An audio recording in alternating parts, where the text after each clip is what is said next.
Assalamualaikum warahmatullahi wabarakatuh. Di sini saya Kartika Nucayanti akan menjawab pertanyaan nomor 1 mengenai seni tari anak usia dini. Seni tari anak usia dini ini diartikan sebagai bentuk ekspresi suatu individu yang diungkapkan melalui gerakan dan juga iringan lagu gembira. Seni tari anak usia dini ini bertujuan untuk mengedukasi anak usia dini. Selain itu, seni tari anak usia dini ini mengimitasi dari gerakan benda-benda maupun lingkungan sekitar seperti gerak tumbuhan, gerak hewan, dan lain sebagainya sehingga terbentuk suatu harmoni antara tubuh dan juga pikiran anak. Tidak hanya itu, seni tari anak usia dini ini juga memiliki manfaat terutama dapat mengembangkan fisik dan juga motorik anak serta dapat mengembangkan kecerdasan kinestetik anak. Jadi untuk temanya sendiri, tema seni tari anak usia dini ini disesuaikan dengan psikologi anak. Sekian, terima kasih.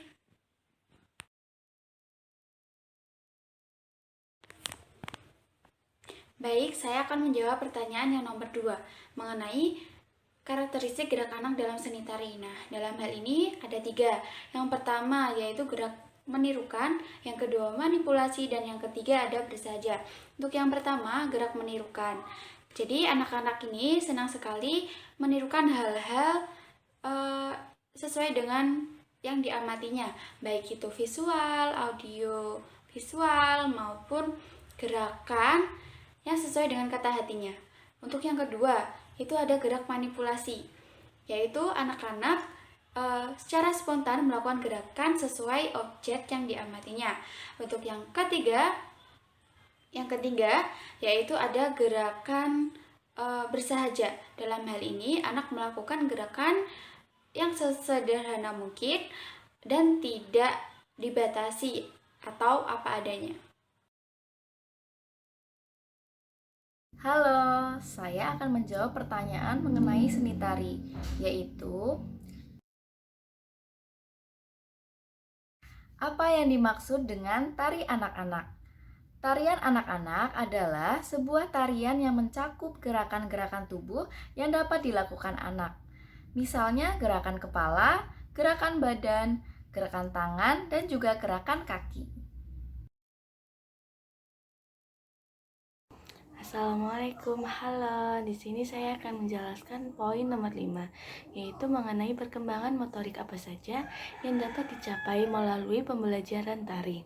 Yaitu pembelajaran tari pada anak usia dini merupakan sarana media dalam meningkatkan perkembangan anak yang meliputi perkembangan kognitif, motorik, sosial, emosional, dan aspek perkembangan lainnya.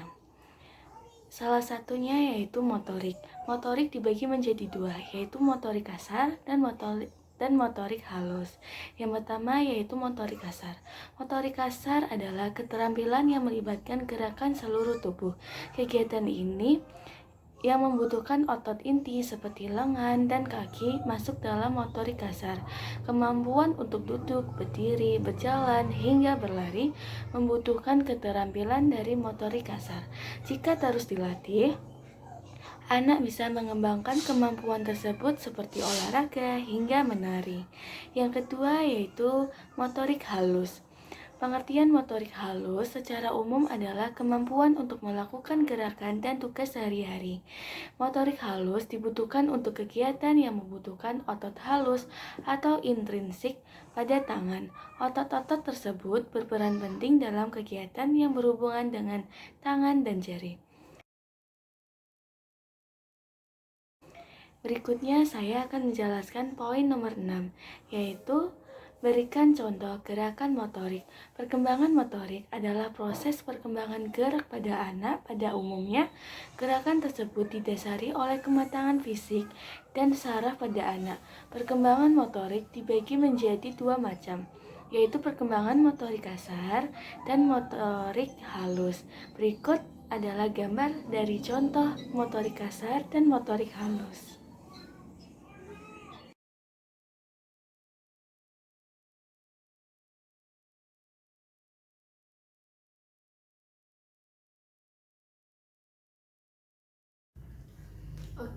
Selanjutnya yaitu keterampilan gerak dasar tari. Di sini merupakan sebuah proses belajar anak agar nantinya konsentrasi, aktif, ekspresif dan juga kreatif melalui gerakan-gerakan secara simbolik. Tari pada anak usia dini disesuaikan juga dengan kemampuan gerak yang dapat dilakukan sesuai dengan fase perkembangan anak tersebut. Kemudian menurut Giselle dan Ames 1940 serta Illingsworth dalam bukunya menyebutkan perkembangan motorik anak itu dibagi menjadi 8 pola umum. Di antaranya yang kita bahas ada continuity dan uniform sequence. Untuk yang continuity atau bersifat kontinu, bersifat terus-menerus ya, dimulai dari gerakan yang sederhana menuju gerakan yang lebih sulit atau bertambahlah tingkat kesulitannya dan sejalan dengan bertambahnya usia anak. Kemudian yang kedua yaitu ada uniform sequence atau memiliki pola tatanan yang sama. Semua anak memiliki pola tahapan yang sama meskipun kecepatannya nanti setiap anak berbeda-beda. Jadi setiap anak itu nantinya akan melewati pola tahapan-tahapan yang sama. Namun setiap anak akan berbeda dalam mencapai setiap pola tahapan tersebut sesuai dengan perkembangan anak tersebut.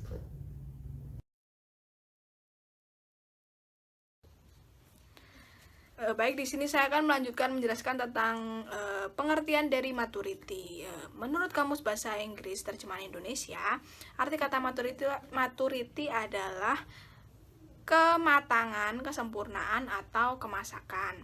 Nah, maturity atau kematangan itu sendiri dipengaruhi oleh perkembangan sel saraf. Nah, sel saraf itu telah terbentuk sejak anak dalam kandungan.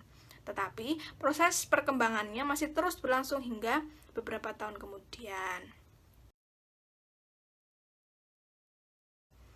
Kemudian untuk nomor 8 yaitu pertanyaannya adalah fungsi iringan tari bagi anak. Nah, fungsinya adalah yang pertama menandakan awal dan akhir dari tarian itu sendiri, memberi ketukan untuk menandakan gerakan dimulai atau berakhir, serta menandakan tentang perubahan gerakan dari gerakan satu dan gerakan lainnya. Kemudian sebagai ilustrasi suasana yang gunanya untuk agar mudah dipahami oleh penonton. Dan yang terakhir adalah mendukung jalannya pertunjukan serta sebagai pengendali dari pertunjukan itu tersendiri.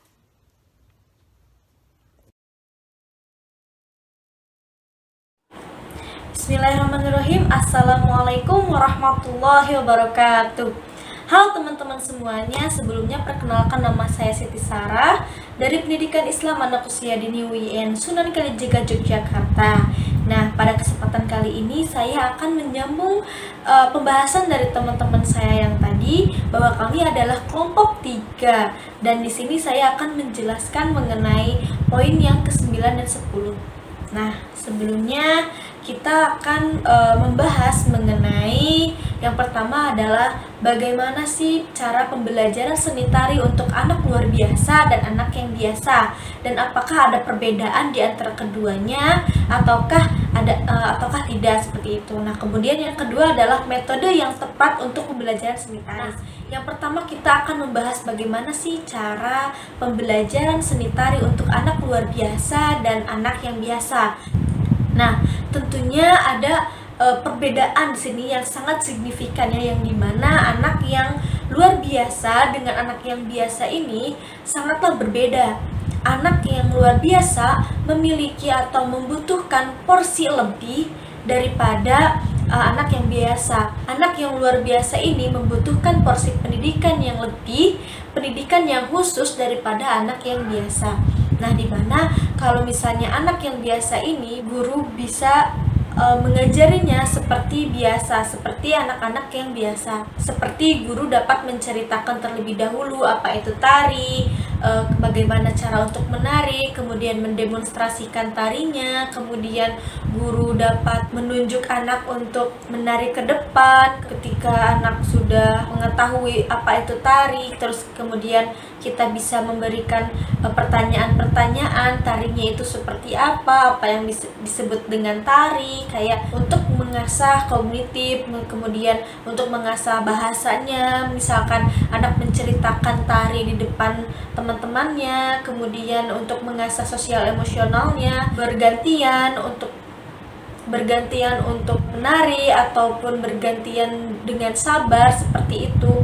Nah, kemudian anak dapat mendemonstrasikan atau mengikuti gerakan-gerakan yang telah gurunya demonstrasikan di depan. Kemudian ketika anak belum bisa mengikuti gerakan yang telah gurunya demonstrasikan, anak bisa terus mengulang-ulang tersebut. Guru bisa membimbing anaknya tersebut untuk terus mengulang tarian tersebut supaya anak dapat bisa seperti itu sampai bisa.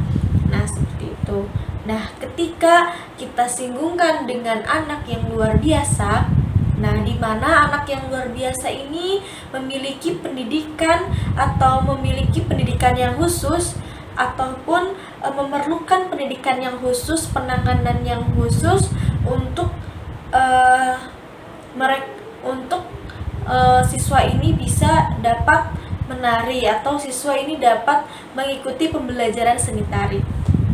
Nah, yang dimana ketika kita telah ketahui bahwasanya anak yang luar biasa ini adalah anak yang memiliki keterbatasan atau memiliki kemampuan yang terbatas, yang secara fisik, kognitif, secara psikologi, sosial emosional, secara sosialnya itu terhambat, sehingga kemampuan untuk berkembangnya itu berbeda dari teman-teman yang lainnya. Seperti itu, membutuhkan waktu yang lama, dan kemudian anak-anak tersebut itu terhambat sehingga dalam mencapai potensi dalam dirinya itu tidak maksimal, seperti itu.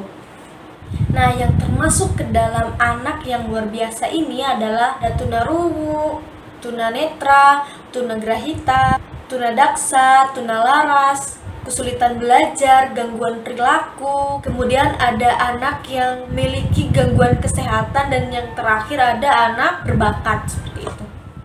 Nah, karena karakteristik dan hambatan yang mereka miliki, tentu saja anak-anak tersebut itu memerlukan penanganan khusus, memerlukan bentuk pelayanan pendidikan yang khusus, yang disesuaikan dengan kemampuan dan potensi mereka masing-masing. Baiklah, sedikit pembahasan mengenai anak luar biasa ini. Saya akan mengambil beberapa anak untuk kita bahas di sini, bagaimana cara pembelajarannya seperti itu. Nah, yang langsung saja, yang pertama ada tunanetra, yang dimana anak tunanetra ini adalah anak yang memiliki keterbatasan dalam penglihatannya, seperti itu. Nah, ketika kita akan memberikan pembelajaran seni tari kepada anak tunanetra, nah, yang pertama adalah kita sebagai guru memutarkan terlebih dahulu lagu yang menarik bagi anak tunanetra tersebut. Nah, ketika anak tunanetra tersebut mendengar suara yang membuat mereka tertarik, nah, sehingga anak itu dapat mau mengikuti pembelajaran seni tari tersebut. Nah, ketika anak sudah tertarik untuk mengikuti pembelajaran seni tari, guru dapat memegang anak tunanetra tersebut untuk melakukan olah tubuh seperti itu, supaya anak lemas dan tidak kaku, seperti itu.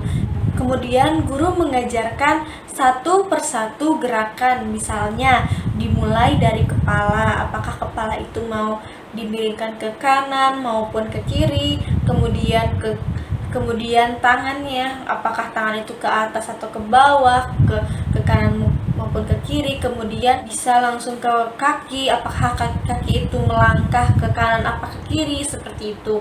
Nah, kemudian jika anak mau mengikuti gerakan-gerakan tersebut, nah, putarlah lagu yang dimana dapat mengiringi gerakan-gerakan anak tersebut, gerakan-gerakan yang tadi itu. Nah, ketika anak sudah mau bergerak sendiri, nah, lepaslah anak tersebut, kemudian cukup memperhatikan anak tersebut, anak tunanetra tersebut. Bila mana anak tersebut itu salah, guru dapat mengoreksinya. Kemudian lakukanlah hal tersebut berulang-ulang sehingga anak tunanetra tersebut dapat mahir menari walaupun dia memiliki kekurangan seperti itu. Beda lagi dengan anak tunarungu. Nah, anak tunarungu ini di mana anak memiliki keterbatasan pada pendengarannya. Ketika mengajarkan atau memberikan pembelajaran seni tari kepada anak tunarungu, yang pertama adalah guru dapat menggunakan media-media seperti laptop, kemudian proyektor, kemudian hearing group atau alat membantu mendengar, kemudian ada gambar-gambar orang yang sedang menari. Nah, laptop ini bisa digunakan untuk melihat orang yang sedang menari di atas panggung sehingga anak tunarungu ini bisa melihat orang yang sedang menari dan anak tersebut dapat tertarik untuk mengikuti pembelajaran seni tari. Seperti itu. Nah, ketika anak tersebut sudah tertarik untuk mengikuti gerakan atau mengikuti pembelajaran seni tari, guru dapat menuntun anak tersebut, memegang anak tersebut untuk menari. Bisa dimulai dari kepala, kemudian tangan, kemudian kaki, sesuai dengan apa yang telah guru ajarkan. Kemudian ketika anak sudah mau bergerak, mau mengikuti gerakan tersebut, guru dapat memutarkan musik yang dimana anak dapat mendengar dengan menggunakan alat pembantu mendengar atau hearing group. Nah, ketika anak masih kesulitan untuk bergerak atau menari, guru dapat menuntunnya. Nah, ketika anak sudah dirasa sudah mulai cukup untuk bisa, kemudian lepaskanlah anak tersebut, biarkanlah anak tunarungu tersebut itu menari sendiri. Guru hanya perlu mengawasinya ketika anaknya salah, ataupun kita dapat mengoreksi ketika gerakan anak tunarungu tersebut salah, seperti itu. Nah, lakukanlah hal tersebut tuh berulang-ulang sehingga anak tunarungu ini dapat mahir menari walaupun anak tersebut itu memiliki kekurangan, seperti itu. Nah, beda lagi dengan anak yang berkebutuhan khusus lainnya seperti anak tunagrahita. Nah, telah kita ketahui bahwasanya anak tunagrahita adalah anak yang memiliki kecerdasan di bawah 50-70 ataupun dari 50-20. IQ-nya itu dari 50-70 maupun dari 20-50, seperti itu. Nah, ketika mau mengajari atau memberikan pembelajaran seni tari kepada anak tunagrahita, nah, guru memutarkan musik terlebih dahulu, musik yang menariknya. Guru dapat memutarkan musik yang menarik sehingga menarik perhatian anak dan mereka pun tertarik untuk mengikuti pembelajaran seni tari. Kemudian guru dapat memutarkan video yang dimana di dalamnya itu, di videonya itu ada orang yang sedang menari di atas panggung sehingga anak tunagrahita tersebut dapat melihat orang yang sedang menari dan anak tunagrahita tersebut dapat tertarik untuk mau mengikuti atau mau berlatih atau mau belajar menari, seperti itu. Nah, ketika anaknya mau belajar menari, kontrollah emosi mereka sehingga mereka merasa senang dengan apa yang mereka lakukan, seperti itu. Nah, kemudian jika mereka sudah senang, sudah enjoy, barulah kita dapat menuntun anak tersebut untuk menari. Apakah dari kepala dulu, kemudian tangan, kemudian kaki. Nah, seperti yang sebelum-sebelumnya, seperti itu. Nah, kemudian ketika anak sudah mau untuk mengikuti gerakan tersebut, barulah guru dapat memutarkan musik untuk mengiringi anak menari tersebut. Nah, lakukanlah hal tersebut tuh berulang-ulang. Lepaskanlah anak bila anak itu dirasa sudah bisa untuk menari, seperti itu. Nah, guru cukup memperhatikannya saja. Ketika anak salah, barulah kita dapat mengoreksinya, seperti itu. Nah, kemudian bukanlah hal tersebut itu berulang-ulang sampai anak tunagrahita tersebut itu mahir menari walaupun dia memiliki kekurangan, seperti itu. Nah, ada perbedaan lagi untuk pembelajaran seni tari untuk anak yang tunadaksa. Nah, ini Setelah kita ketahui bahwasanya tunadaksa adalah di mana anak tersebut memiliki kekurangan pada organ tubuhnya, seperti itu. Nah, seperti biasa, guru memutarkan musik terlebih dahulu yang menarik untuk anak tunadaksa tersebut. Kemudian jika anak tunadaksa tersebut mau mengikuti pembelajaran seni tari, kemudian ketika anak mau belajar seni tari, ketika anak dikasih video, sehingga video orang yang sedang menari di atas panggung, sehingga anak dapat tertarik untuk belajar menari seperti itu. Nah di sini guru harus kreatif. Di sini juga guru bisa menggunakan alat atau menggunakan media yang anak-anak tersebut gunakan, seperti tongkat ataupun kursi roda, seperti itu. Nah, ketika guru ini ketika menari, guru bisa menuntunnya itu dengan seperti biasa, dari kepala, kemudian ke tangan, kemudian ke kaki. Kemudian jika anak dirasa sudah bisa, kemudian guru melepas anak tersebut, kemudian diiringi dengan lagu, kemudian lakukanlah hal tersebut itu berulang-ulang, sehingga anak tunadaksa tersebut juga bisa menari dengan mahir walaupun dengan kekurangannya, seperti itu. Beda halnya dengan anak tunalaras.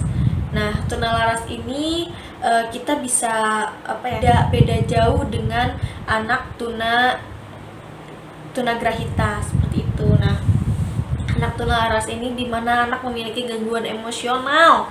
Nah, dimana ketika kita akan melakukan pembelajaran seni tari, biasa memutarkan dulu lagu yang menarik untuk anak tunalaras ini. Kemudian ketika anak tunalaras ini tertarik untuk mengikuti pembelajaran seni tari, kemudian kalau sudah tertarik, kemudian diperlihatkanlah video di monitor itu, diperlihatkanlah orang yang menari di atas panggung. Kemudian anak itu tertarik, anak tunalaras itu tertarik untuk menari seperti itu, untuk mengikuti atau untuk belajar seni tari, seperti itu.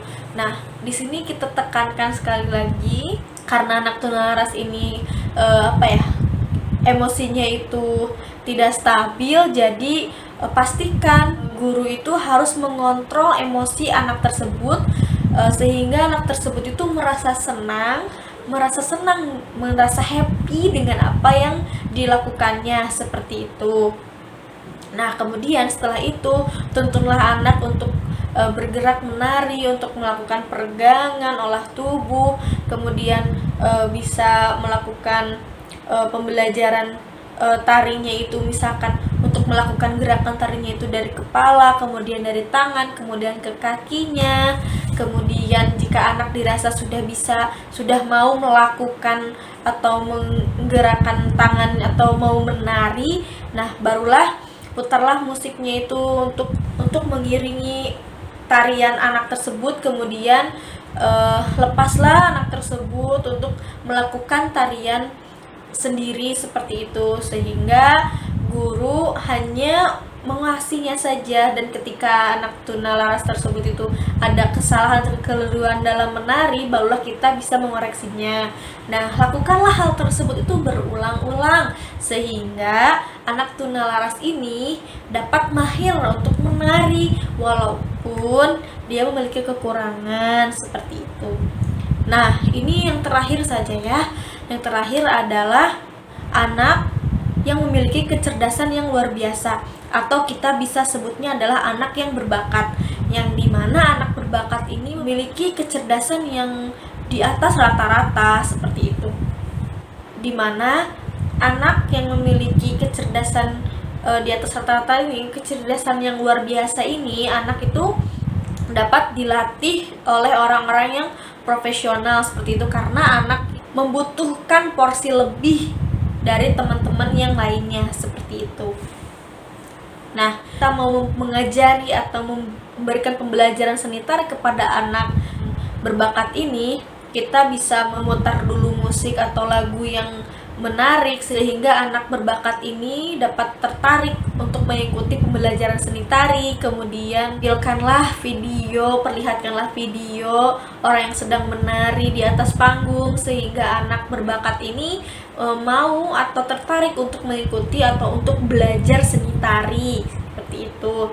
Nah, ketika anak sudah mau belajar seni tari, kemudian lakukanlah peregangan atau olah tubuh sehingga anak itu lemas, kemudian ajarilah satu persatu, langkah per langkah, ini gerakan-gerakannya misalkan dari kepala, kemudian tangan, kemudian kaki. Biasanya ini anak berbakat ini biasanya langsung menangkap apa yang telah gurunya tuh praktekkan, karena anak ini memiliki kecerdasan yang baik seperti itu, memiliki tangkapan memori yang baik seperti itu. Tidak dipungkiri di sana kita tetap harus mengamati bila mana anak itu melakukan kesalahan, barulah kita dapat mengoreksi anak berbakat tersebut.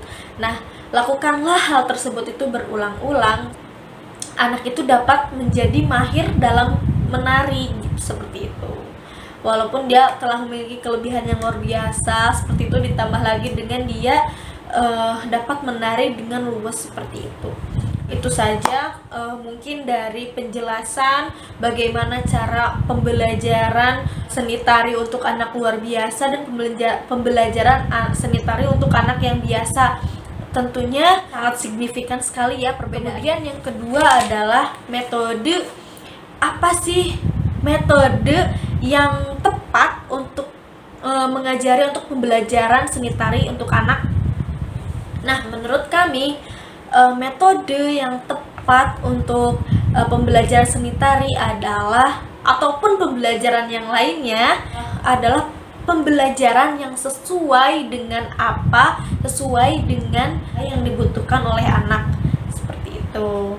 Seperti yang telah tadi saya jelaskan, anak yang memiliki kebutuhan lebih itu apa aja, metodenya itu seperti apa, kemudian anak yang biasa itu seperti apa, anak yang berbakat itu seperti apa, seperti itu. Jadi kita harus memberikan porsi yang pas untuk anak, metode yang pas untuk anak yang telah saya jelaskan tadi, sehingga potensi dalam diri anak itu dapat berkembang seperti itu sesuai dengan kemampuannya, seperti itu. Nah, guru haruslah peka atau haruslah tahu kekurangan dan kelebihan anak didik kita, sehingga kita dapat memberikan metode yang tepat untuk anak didik kita, sehingga anak didik kita dapat menyerap maupun dapat memahami apa yang kita sampaikan, apa yang kita berikan kepada peserta didik kita, seperti itu.